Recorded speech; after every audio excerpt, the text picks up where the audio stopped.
الحمد لله الذي أنزل على عبده الكتاب ولم يجعل له عوجا قيما لينذر بأسا شديدا من لدنه ويبشر المؤمنين الذين يعملون الصالحات أن لهم أجرا حسنا ماكثين فيه أبدا وينذر الذين قالوا اتخذ الله ولدا ما لهم به من علم ولا لآبائهم كبرت كلمة تخرج من أفواههم إن يقولون إلا كذبا فلعلك باخع نفسك على آثارهم إن لم يؤمنوا بهذا الحديث أسفا إنا جعلنا ما على الأرض زينة لها لنبلوهم أيهم أحسن عملا وإنا لجاعلون ما عليها صعيدا جرزا أم حسبت أن أصحاب الكهف والرقيم كانوا من آياتنا عجبا إذ أوى الفتية إلى الكهف فقالوا ربنا آتنا من لدنك رحمة وهيئ لنا من أمرنا رشدا فضربنا على آذانهم في الكهف سنين عددا ثم بعثناهم لنعلم أي الحزبين أحصى لما لبثوا أمدا نحن نقص عليك نبأهم بالحق إنهم فتية آمنوا بربهم وزدناهم هدى وربطنا على قلوبهم إذ قاموا فقالوا ربنا رب السماوات والأرض لن ندعو من دونه إلها لقد قلنا إذا شططا هؤلاء قومنا اتخذوا من دونه آلهة لولا يأتون عليهم بسلطان بين فمن أظلم ممن افترى على الله كذبا وإذ اعتزلتموهم وما يعبدون إلا الله فأووا إلى الكهف ينشر لكم ربكم من رحمته ويهيئ لكم من أمركم مرفقا وترى الشمس إذا طلعت تزاور عن كهفهم ذات اليمين وإذا غربت تقرضهم ذات الشمال وهم في فجوة منه ذلك من آيات الله من يهد الله فهو المهتدي ومن يضلل فلا تجد له وليا مرشدا وتحسبهم أيقاظا وهم رقود ونقلبهم ذات اليمين وذات الشمال وكلبهم باسق ذراعيه بالوصيد لو اطلعت عليهم لوليت منهم فرارا ولملئت منهم رعبا وكذلك بعثناهم ليتساءلوا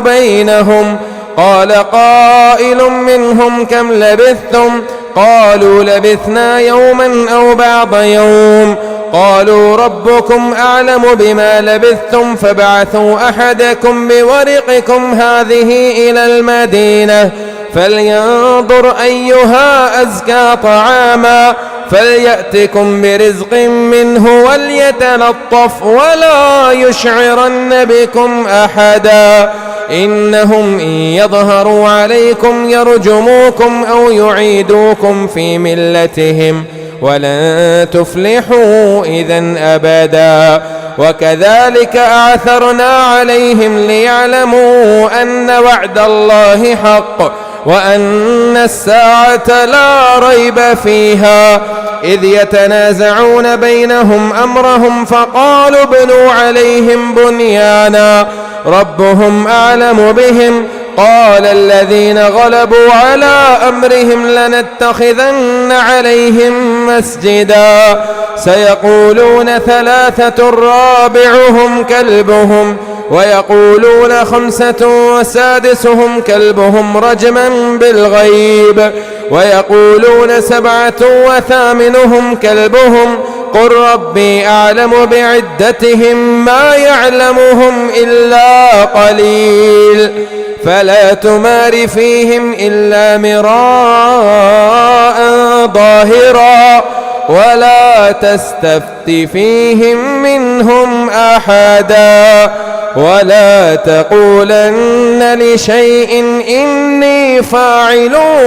ذلك غدا إلا أن يشاء الله واذكر ربك إذا نسيت وقل عسى أن يهديني ربي لأقرب من هذا رشدا ولبثوا في كهفهم 300 سنين وازدادوا 9 قل الله أعلم بما لبثوا له غيب السماوات والأرض أبصر به وأسمع ما لهم من دونه من ولي ولا يشرك في حكمه أحدا واتل ما أوحي إليك من كتاب ربك لا مبدل لكلماته ولا تجد من دونه ملتحدا واصبر نفسك مع الذين يدعون ربهم بالغداة والعشي يريدون وجهه ولا تعد عيناك عنهم تريد زينة الحياة الدنيا ولا تطع من أغفلنا قلبه عن ذكرنا واتبع هواه وكان أمره فرطا وقل الحق من ربكم فمن شاء فليؤمن ومن شاء فليكفر إنا أعتدنا للظالمين نارا أحاط بهم سرادقها وإن يستغيثوا يغاثوا بماء كالمهل يشوي الوجوه بئس الشراب وساءت مرتفقا إن الذين آمنوا وعملوا الصالحات إنا لا نضيع أجر من أحسن عملا أولئك لهم جنات عدن تجري من تحتهم الأنهار يحلون فيها من أساور من ذهب ويلبسون ثيابا خضرا من سندس واستبرق متكئين فيها على الأرائك نعم الثواب وحسنت مرتفقا.